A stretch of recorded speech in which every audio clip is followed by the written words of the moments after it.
Ndabasuhuje mwese bapayoniyazi itite Kamanzi.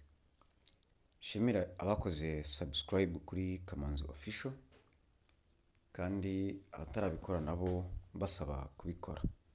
Dukomeze tubane mu makuru, ibiganiro bitandukanye nkuko bisanzwe. Turitegura Open Mainnet cyangwa se Open Network ya Pi Network. Umaze iminsi mwumva byinshi kubivugwa, ariko ndasaba umupayoniya wese gutuza umutima we, akumva ko nta gikuba cyacitse, ahubwo akarushaho cyangwa agaharanira kumenya ukuri kwa nyako kuri Pi Network, haba ari ku matariki ateganywaho ibikorwa runaka. Urugero nk'itariki 20 dutegereje Open Network izatangazwa, ndetse n'itariki 28 z'ukwa kabiri uyu mwaka 2025, aho deadline ku batarujuje KYC, ku batarakoze KYC ntibanuzuze mainnet checklist, aho bazagerwaho n'ibihano nk'uko itangazo riri. Ayo ni amatariki y'ingenzi tugomba kuzirikana, ndetse dukwiye gukomeza gukurikirana amatangazo atandukanye atangwa na Core Team ndetse n'aba influencers batandukanye. Nko mu biganiro tubaha, hari igihe tuba twabatanze kuyabona, hari igihe muba dutanze kuyabona mugaceceka, ariko twe kuko tugera ku bantu benshi cyangwa tubwira abantu benshi, biba ngombwa ko tubitangaza kugira ngo benshi babimenye. Ni muri ubwo buryo bamwe babimenyamo, ni muri ibyo biganiro n'amakuru dutanga. Hari nk'icano ya Kamanzi official twifashisha mu gutanga amakuru ya Pi Network kugeza ubu, ariko hakaba na channel ya Ihumure TV itambuka ibiganiro bitambuka n'amakuru mu buryo bwa video, ndetse hari n'izindi nyinshi ntashobora kurondora hano. Ariko izo zose ibyo tubatangariza, tubabwira, amakuru tubagezaho, birasaba kuyitonderamo ibintu bitatu. Ikintu cya mbere ni ukwirindamo, cyangwa se twe tuvuga namwe mu byumva, mwirinde cyangwa se musesengure, mushungure, mumenye, mwe kugendera ku bikabyo bivugwamo cyangwa se bitangazwamo. Ndavuga kuri izo mbuga nkoranyambaga zose zitangaza amakuru, ibiganiro kuri Pi Network. Mwirindemo ikintu cyitwa ibikabyo. None abyumva unyurireho, yumve nyine nk'ibikabyo, ariko be gukabya ngo wiruke, be gukabya ngo wumve urikanze. Hari igihe benshi baza bakabya bishakira views mu buryo bw'ibikabyo, ariko ubwo buryo bukaba bushobora guhutaza benshi.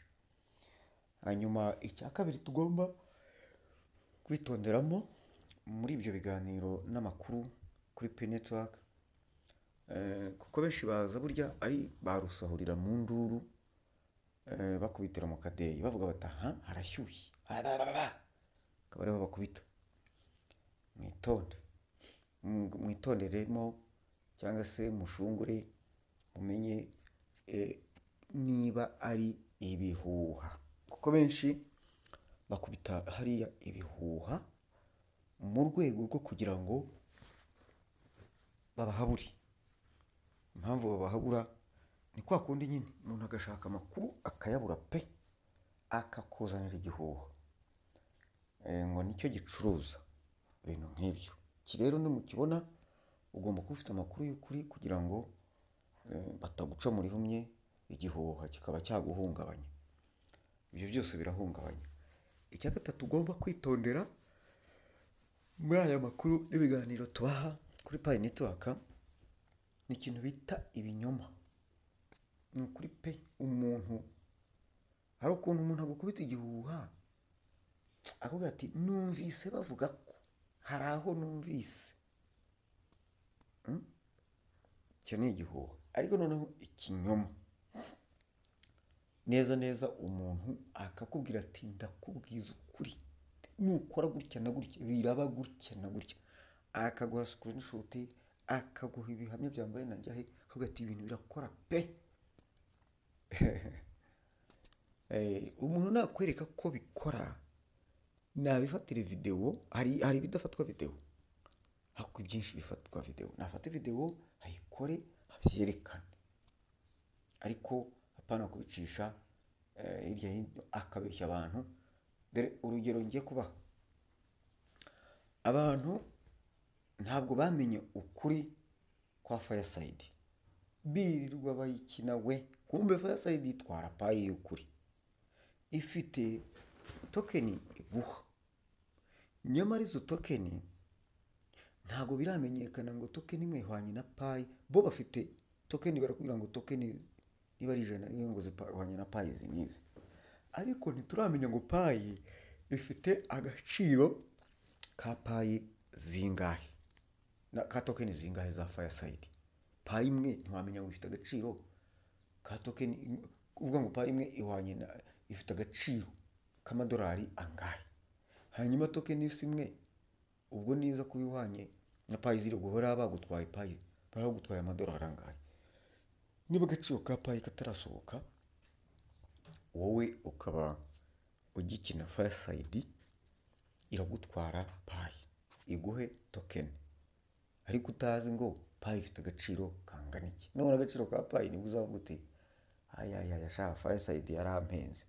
Abantu bageze muri za 600, abandi mu bihumbi bingahe, kandi Fireside bakubwira yuko iyo Pi utanze idashobora kugarurwa akada. Hanyuma iyo Pi zawe zibaye migrated, iyo wakinnye Fireside bahita biyishyura. Njyewe nabibonye ku bantu babiri, umuntu arambwira ati bantwariye Pi, ndarora ndoye neza neza banyereka ko zagiye kuri Fireside. Ese ibi bintu urabizi? Ati ndabikina. Yarambwira ngo yabikinnyeho. Ubwo rero witegure ko umuntu aza gushishikariza ngo ukine Fireside uzi ko Pi zawe zitagenda, arakubeshya ziragenda, upfa kubona migration gusa. Ibi mbabwiye kireka niba byarahagaze, ariko nzi ko izo nabonye ariko byari bimeze. Abantu rwose yari yishyuye. Ubwo ni urugero rutoya ntanzi, ariko hari n'izindi nyinshi z'ibinyoma bagenda bababeshya. Mubyitondere rero, mubyitonde musingiye gutondagura ubwoko bw'ibinyoma byose bababeshya, namwe mugenda byinshi mubyibonera. Mwitonde. Umuntu akakubeshya ati ibyo nzi kubikora, kandi kanya ngo byapfuye. Yakubeshye ko abizi kubikora, none ntabishoboye. Reka numuburo nababwiraga, ngira ngo ubwo twitegura Open Network kwilauncinga ku itariki 20, buri wese nabe maso, arinde izamu rye, yirinde ibihuha, yirinde ibinyoma, yirinde ibyo byose mbega bishobora kumuhungabanya.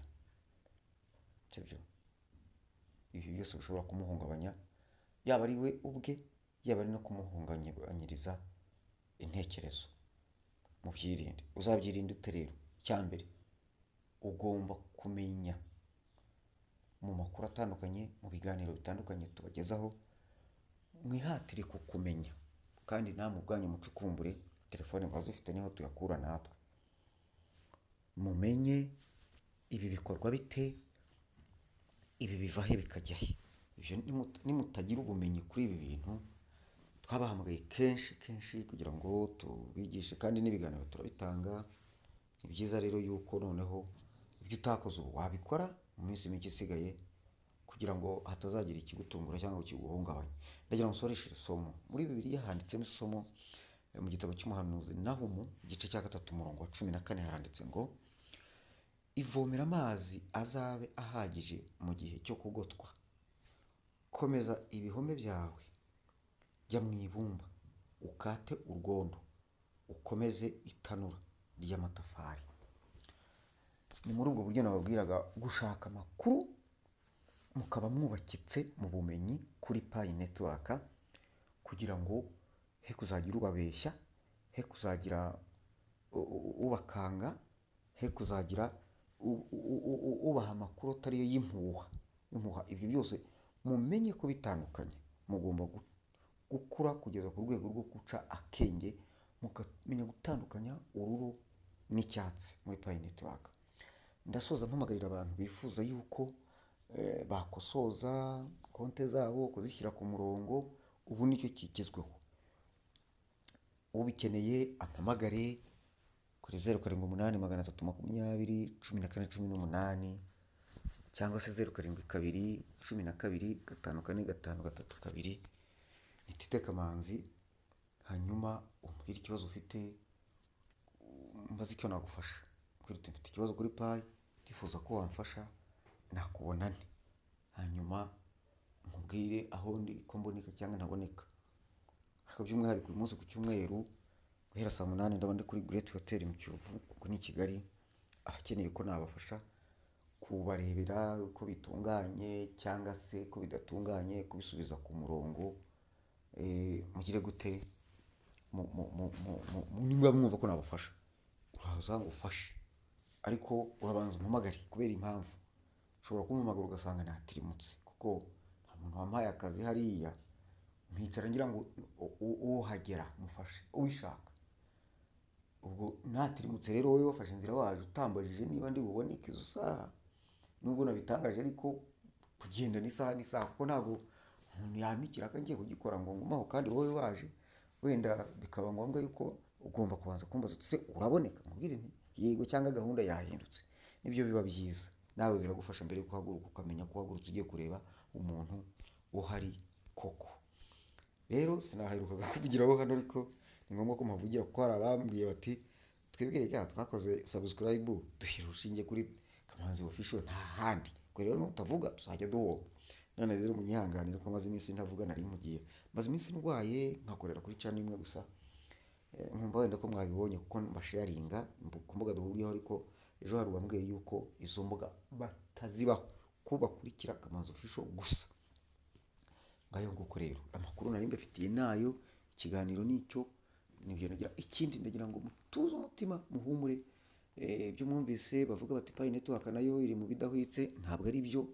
Amakuru batanze si ukuri kuri yo, usibye cyo kora ko ntabihakana, kuko hari abo twamenye yuko babiyitirira bakaba bakabana amafaranga. Turimo turahiga kugira ngo turebe ukuntu niba hari abo tumenye dutange amakuru, ngo bababwira ngo nibashore amafaranga muri Pi Network. Mana yanjye ntabwo byoroshye abavandimwe. Ni urugamba tugomba kurwana kandi tukarutsinda kugira ngo hatazagira ikibangamira Pi Network tukabihomberamo, ariko ntabwo twabihomberamo kuko ni kuri telefone, buri muntu agumane telefone. Ikindi amakuru dutanga ari independent. Tuba tubwira abakoresha Pi, ntabwo tuba tubwira abadakoresha Pi, ko ntabwo waza gukora subscribe hano utakurikira Pi. Rero mugire weekend nziza, abayirimo, abayigitangiye, abayigeze hagati, kandi namwe mukomeze muryoherwe. Twitegura umunsi ukomeye. Uyu munsi ni ku itariki 20. Mbabwiye iminsi isigaye mwakumirwa 1, 2, 3, ni iminsi 3 gusa. Ku munsi wa 4 ngo ba igihe cyose ashaka twamaze gukanyago tukavuga tutahwi. Ubu ntabwo nzi impamvu nsigaye ndyama nkasinzira. Itariki narayimenye, icyo nsigaje no gukora migration nubwo ntarayibona ntacyo bintwaye. Mpfa kuba nta kosa mbazwa. Aka kantu mukumbi, mpfa kuba nta kosa uwazwa muri Pi. Nta kosa tuza usijyare usigogope. ahasigaye rero nimugubwe neza.